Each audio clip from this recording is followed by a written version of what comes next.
She had an instinct for knowing exactly what someone needed, whether it was a warm meal, a comforting word, or just a quiet place to feel safe. She used to have a private catering business, but she also served countless meals here at Rodef Sholom. So many simchas were catered by her. She fed a great number of people with her delicious food, but more than that, she nourished their souls. Her chopped liver, tuna and egg salad, salmon, and applesauce were legendary. But what truly set her apart was the love she put into each dish. Every bite was a reflection of her generosity, her open heart, and her desire to give. But her love didn't stop at people. She was also a dog and cat sitter, and she had a way with animals that was almost magical. They loved her as much as she loved them. Maybe it was because they could sense her kindness and her gentle spirit. And she had that same magic with babies and with children. The thing is that Julie truly cared. She could see what people needed, and she always gave all she had to make sure they felt loved and supported. She was also a gifted storyteller. Her intelligence, warmth, and sense of humor made her one of a kind. Through her stories, her cooking, and her laughter, she gave her family and her friends everything she had. She had an endless capacity to give, and her arms were always wide open, ready to embrace anyone who needed her. Judy Schwartz passed not only on Shabbat, but also during the festival of Sukkot. According to our sages, that is a blessing. During the time of Sukkot, we are reminded of the fragility of life. Sukkot reminds us that although the sukkah is a temporary shelter, it's the kindness and warmth we share with one another what truly create a sense of home. Judy's life reflected this teaching. Her home, much like the sukkah, was a space filled with love, laughter, and the joy of community. She gave with open arms and an open heart, and in doing so, she created something everlasting, memories and bonds that will remain with all of us forever. Judy was one of a kind, an independent woman, a wonderful mother and grandmother. Her strength and love were the foundation of her family, and though she's no longer with us, the legacy she built lives on in all of us. As we celebrate Sukkot, a time when we dwell in temporary shelters, let us also remember that the love Judy gave us is permanent. It's in the stories we tell, the meals we share, and the open hearts we bring to one another. Judy's life was a blessing, and her memory will forever be a source of comfort and inspiration. Tenishmata Trura Vitzrora Chaim, may her memory be for a blessing, and may we continue to carry her light with us always. I would like to invite Dara.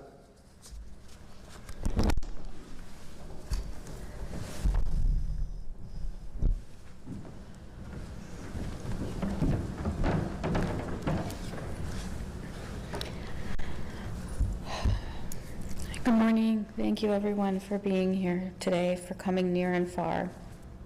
We appreciate the love and support around us. Mom's passing came as a shock to all of us. We were not prepared. But honestly, whoever is prepared to lose a parent or a loved one.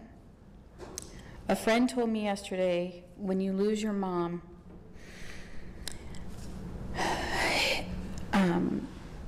you lose home.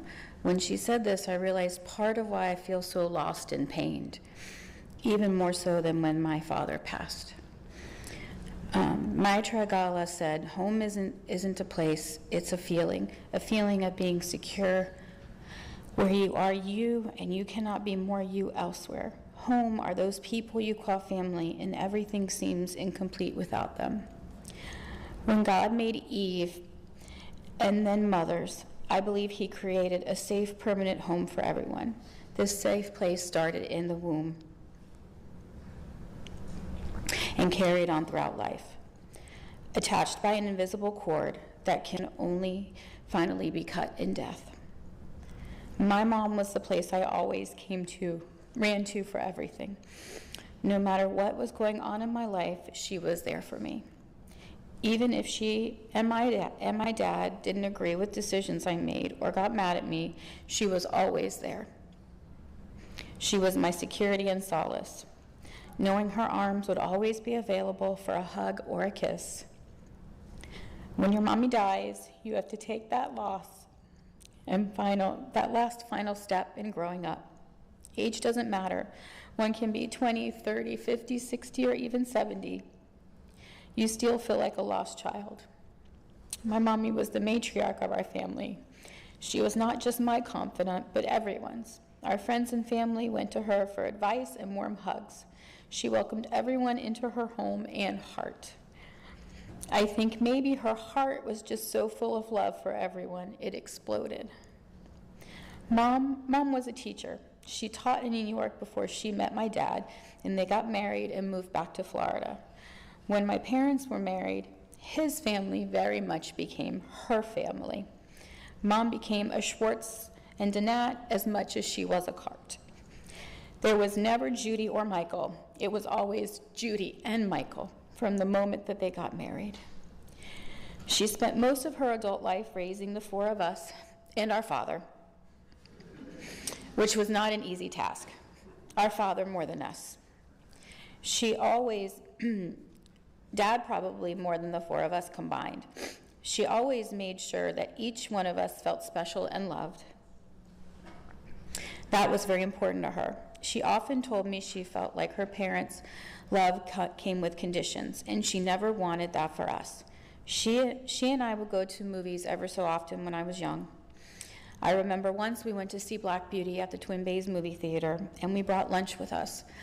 Mom didn't realize you weren't allowed to bring food into the movie theater, so the manager wasn't wanting to let us in, but she convinced him to let us in with our food, and we sat and watched Black Beauty together and ate our lunch. That was just many of the times that she and I spent together. Mom spent much of our childhood right here in this special place. She was in the kitchen with sisterhood. Together with the lovely ladies there, she made many kiddish luncheons for numerous special occasions. For my Goyim friends, that's just lunch after Saturday services.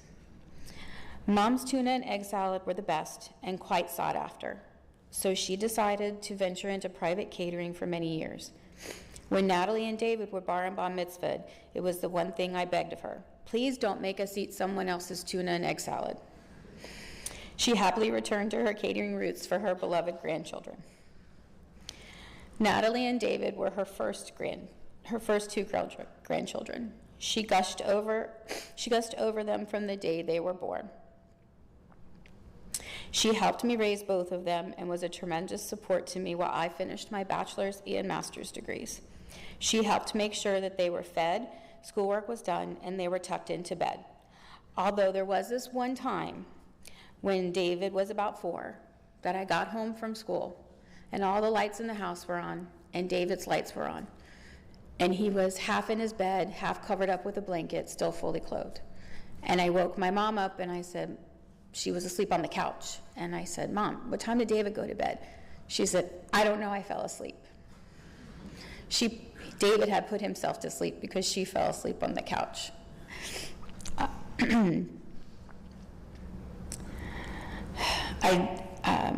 There was also the time when I was at school when she called to tell me he was rough playing with Bobby and fell and hit his head. And I said, does he need stitches? She said, I don't think so. And I got home and he had a gash in his head this big. I made Bobby take me to the children's urgent care and he got 3 staples in his head. I called that a Grammy fail. She did feel horrible and made up for it immensely. Caleb and Mason followed shortly thereafter. And although Lori and Carl moved to Georgia, Mom did her best to be present for them as well. She traveled to Georgia for every milestone event she could and for a simple grandparents' breakfast at their school. Elliot was the last and youngest. He started in Hillel about 2 years ago, and my mom was so happy about this, that he was going to learn Judaism more than even we had. So she became involved with Hillel and picked him up from school several days a week. It was important to her to be an active and engaged grandparent, just as she was a parent. My very good friend said Mom was a teacher, whom even after she retired, never stopped teaching. This is so beyond true. She was always willing to share her guidance and advice.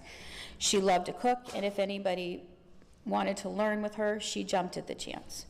She told wonderful stories about her childhood, marriage to daddy, and family stories. She loved to share with anyone who would listen. She truly became everyone's Grammy. Everyone, especially that I adopted into my life, she and my dad adopted into theirs. She had the biggest heart and home and welcomed everyone into it. Mom and I started traveling a bit more together over the last few years. I enjoyed my alone time with her. I wish I had recorded some of the stories that she recently told me during our travels. I told her I just wanted her to be happy and enjoy whatever time she had left on this earth, to travel the world and do what makes her heart happy. She dreamed of taking a train trip across the country. She was finally going to make that dream come true in August when we traveled together to California. David and I were going to fly home, and she was going to take the train to Chicago and then fly home from there. Unfortunately, she was exposed to COVID days before we left for our trip. She had not been well since and seemed to be fighting shortness of breath. The COVID most likely had damaged her heart. Her heart was just too full and couldn't keep up. She was called home to be with Daddy, her parents, and her best friend, Gail.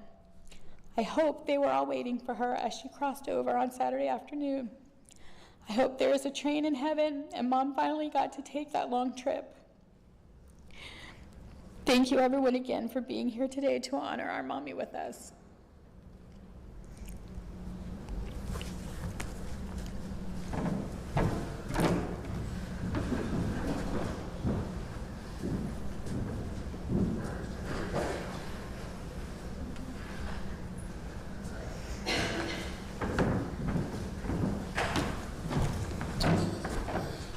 Speech up. Cool.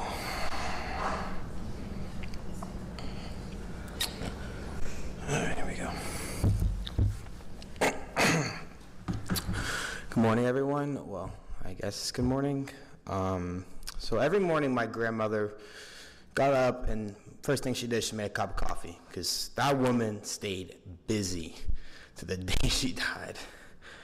I would also, just a quick note, I just want to address the elephant in the room. I have no idea who Judy Schwartz is. I just know who Grammy is. So if you say Judy to me, I'm going to look at you like, what are you talking about?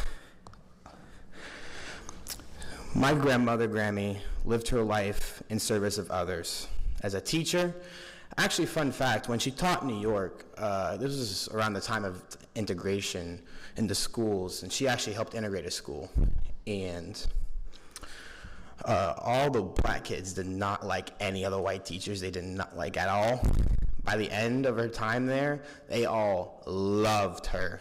As a matter of fact, when she was a teacher, kids used to get in trouble in ISS just to go see her and talk to her. That's how great of a teacher she was. She was a mother through and through, grandmother, and she was also a damn good pet sitter. She loved doing that. Above all else, to me, she was just my Grammy, the person who always took time out of her day to make me dinner or applesauce a lot. And she was always there if you needed to talk about any problems you had in your life. Some of my fondest memories of her are making applesauce with her and having dinner with her, because who doesn't love food, especially a Schwartz? We loved going to classical music concerts together. We saw, what's his name? The guy who did Star Wars and Indiana Jones. We saw a collection of his works. We went with my mother a couple of times. Those were always her favorite because she loved classical music. That was the only thing I ever played in her car was classical music. The only thing.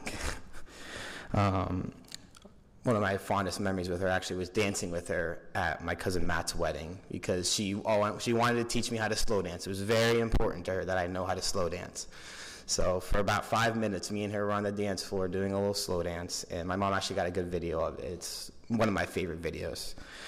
I got picked up at the airport a couple times, and just laughing and talking with her at home. Whenever I was home, I always made the best effort I could to go see her and have dinner with her and just talk and just hear one of her many, many stories that she had to tell. And I never left her house empty. She always wanted to give me something to take with her, whether it was I don't remember what you call it. It's a food saver machine. Actually, the last time she gave me a food packaging machine because she was afraid that I was going to spoil all my food. Sometimes it was just food itself. Sometimes it was just some random stuff she found around the house. She was like, here, just take this with you. And I was like, I'm not going to say no to her. In just a few months, she was actually going to turn 81, and she had a lot more laughs and hugs to give. But I think just seeing everyone here today means that she touched your life in some meaningful way. And I just want to say thank you to everyone who came today. And just God bless that woman, because I don't know if God makes angels, but she was pretty damn close to one. And God bless her applesauce. And that's all I have to say.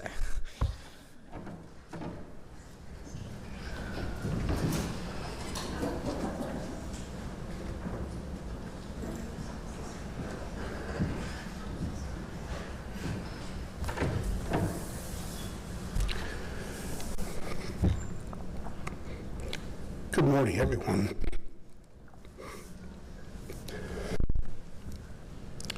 Some of you out there, I recognize faces I haven't seen in decades.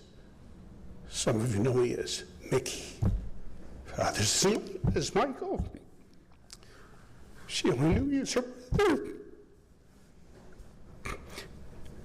We go way back, she and I, to a relationship of let's butt heads. It started on a washing machine when we lived in Brooklyn. That's Brooklyn, New York, for those of you who don't know Brooklyn, Borough Park.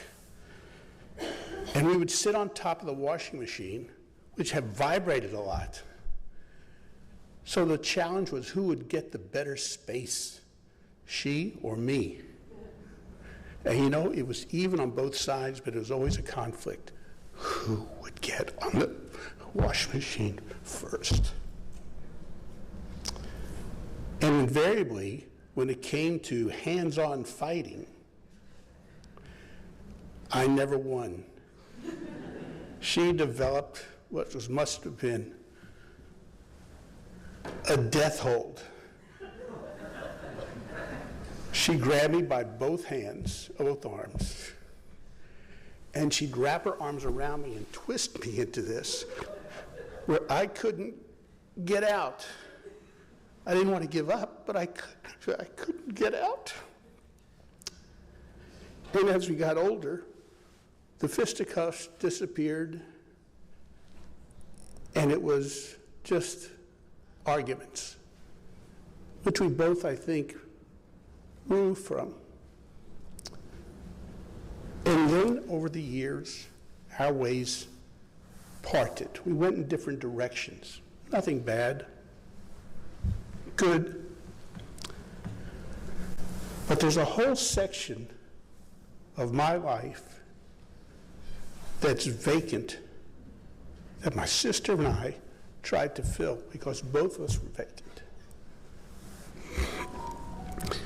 And one day, I get a call from one of my nieces. I'm not going to say who it was. Said, can we have lunch together? She was in town over the holidays. And I said, sure, just pick the place. And the next thing I know is I get a phone call from my sister. I hear you're having lunch with so-and-so. Can I come? Sure, why not? And so we started making up time that was lost. I can't remember the name of the restaurant. It used to be on Henderson Boulevard. It's now where Olivia is. It was supposed to be brunch. It had turned into lunch, and I was afraid it was going to go to dinner.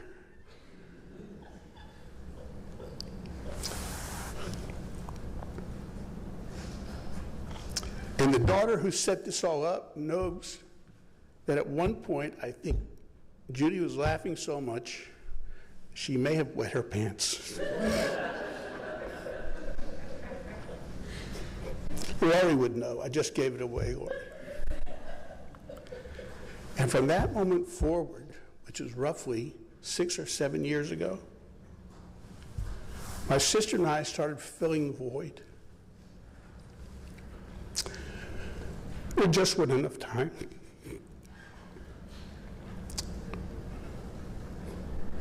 But we each were lucky. We came to each other. It's not who did what to whom and how and who lost or won the last fight. It was, this is my life now, and this is your life now. And they met. And Judy and I would get together occasionally, and because of her diet restrictions as a result of surgeries and things like that, I said, you're going to not eat that, or you're going to eat that? Why did you ask for potato salad on the side? I said, well, people come into the house, somebody's going to eat it.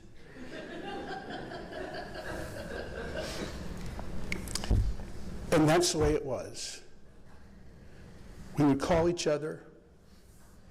All of a sudden, it was usually Judy who would say, wait, I got to take this call. I'll call you right back. So 4 weeks later,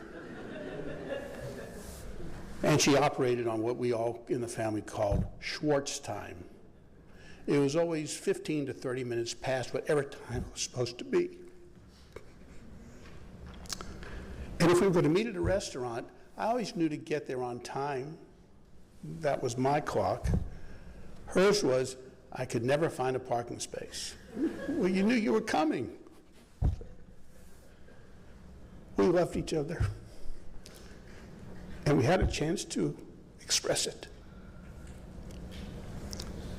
And all I can say to the kids and the family and the close friends, one of my father's favorite sayings, one of the few I'll repeat, is, this too shall pass.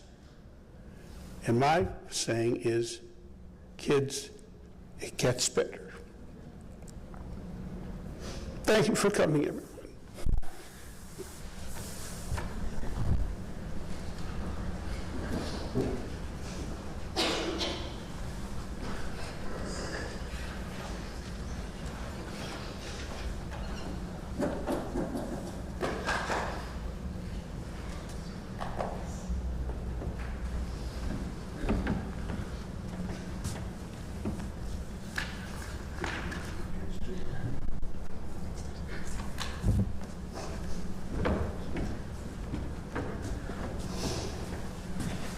This really isn't anything anyone ever wants to have to do, but most of us will eventually have to.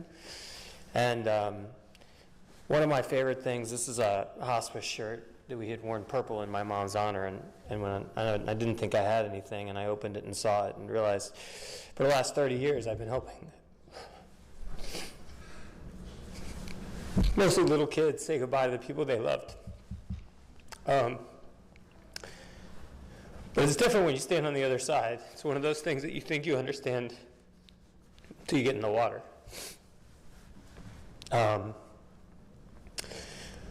was talking to a friend of mine about what place to speak from last night, and she said to speak from the place that may be of service to others. So, and David sent me his speech last night. He talked about the elephant in the room. My mom was one of the strongest, nicest, kindest, most loyal people I know. And she's also someone who fought depression every day of her life. Every day really was a fight. And I know, all those acts of kindness were her way of fighting that darkness. And so if there is anyone out there that is struggling, there are places that will help. If you're struggling with your grief, there is hospice. Come with us. We will help walk you through your grief. If there are other things that you or people you love are battling, invite them into the somatic practices, the meditative practices. There are helpers. To quote the great sage, Mr. Rogers, look for the helpers, like my mom.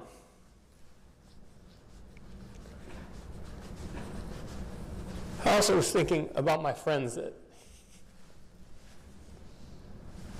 my loved ones and family, who I know said goodbye to their moms a long time ago. Whether it was Stefan's mom, Mary, or Marty's mom, Maria, Ida, Doris, Judy, and all the other moms that have gone before. And I just wanted to mention their names because part of what I was thinking was we think of them as being gone. But I was sitting there in this row looking at all my mom's children and her 5 grandchildren. And as much as I was thinking she was gone, I see how much they love their children. And that love is a direct legacy of both of my parents. But my mom's kids felt loved. And she did everything that she knew how to do to the best of her ability to be there for them every single time. And so I was thinking what stories I wanted to tell. One was as it relates to depression and self-worth. My mom always considered herself of average intelligence. And coming from my family, that's easy to do when people are brilliant, particularly in math. Philip and my father were quite gifted, and she insisted that she was bad at math. Somehow, one day, while I was helping her with a catering, she insisted, we got into some argument about her not being good at math, and she got quite mad at me for insisting that she was far more intelligent than she gave herself credit for. She barked at me quite loudly, and I submitted. She said, let's just do this catering. Now, I need you to go to the grocery store for me. Okay. Now, this recipe only feeds 4 people. I have to make it for 40, so it's times 10. Now, it normally comes, so it only calls for 1 ounce of this, right? So now I'm going to need 40 ounces. Now, it comes in an 8 and a 12 and a 32, and she proceeds to do all this math on not only knowing what how to do the math, you know, the times 4 and dividing it, but also then what containers come in what. So you have to get one of the 12 ounces of this one, but then get the other one in the 24 ounce, but that's 36 ounces, but I'll have 6 extra ounces, but it's okay, we'll use it. So quite frankly, I was smirking during the whole thing, waiting for her to finish, because I knew for once I was going to win this one. She got to the end, I smiled at her, and I said, Mom, you know what? You just did all that math. And she said, that's not math, that's cooking. And so we learned when we needed our mom's help with a financial problem, we would never ask her how much 12 plus 12 was, but if I have a dozen eggs and I need another dozen eggs, she would 24.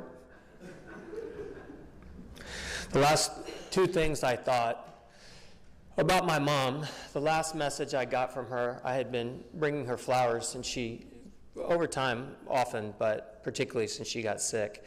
And the last message was a beautiful one, that all of the 3 of the flowers that I brought her were in bloom. That was our actual last text message together.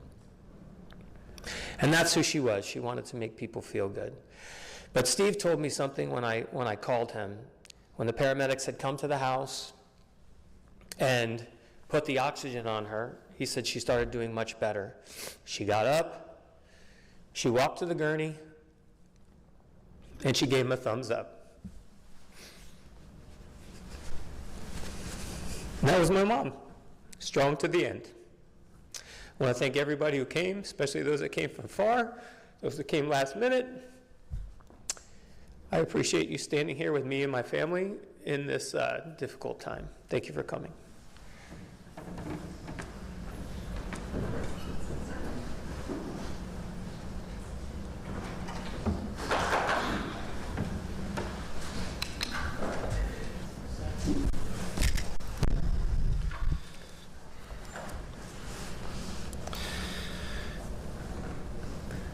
El Malé Rachamim is a prayer in which we ask God that the soul of our loved one find perfect peace in Gan Eden in paradise. All the merits and good deeds of Judy will make her way up to heaven very easy, and also our own fulfillment of mitzvot, charity, and good deeds will also help her soul to reach and enjoy high levels of God's light in Gan Eden in paradise in heaven. Please rise for El Malé Rachamim.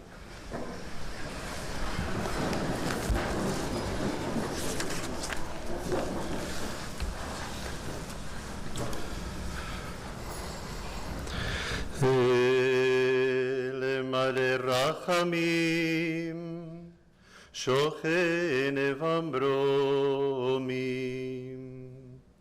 המצא מנוחה נכונה על כנפי השכינה, במעלות קדושים וטהורים, כזוהר הרקיע מזהירים, את נשמת יהודית בת דוד שהלכה לעולמה, בעבור שכל הנספים כאן מתפללים לעילוי נשמתה. בגן עדן תהי מנוחתה, לכן בעל הרחמים הסתיריה בסתר כנפיו לעולמים, וצרור בצרור החיים את נשמתה. אדוני הוא נחלתה, ותנוח ושלום על משכבה, ונאמר Amen.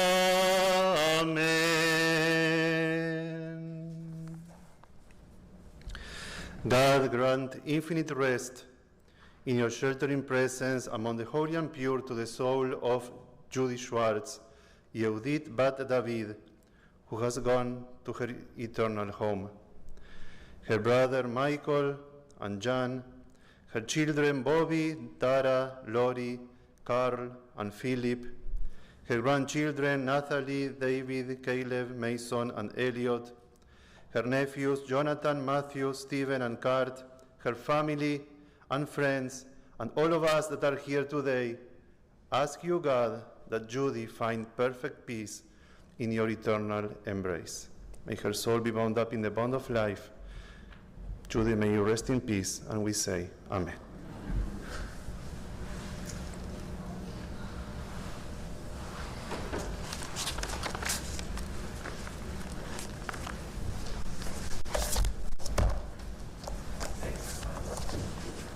Ladies and gentlemen, at this time, this does conclude the service for Judy. From here at Synagogue, we will be going to Temple Israel Cemetery in Gulf, Florida. That address is 9302 Morton Jones Road in Gulf, Florida. If you are going to be processing out, please drive safe. And this does conclude the service at this time. Thank you very much. And Paul Bears, if I can have you step forward, please.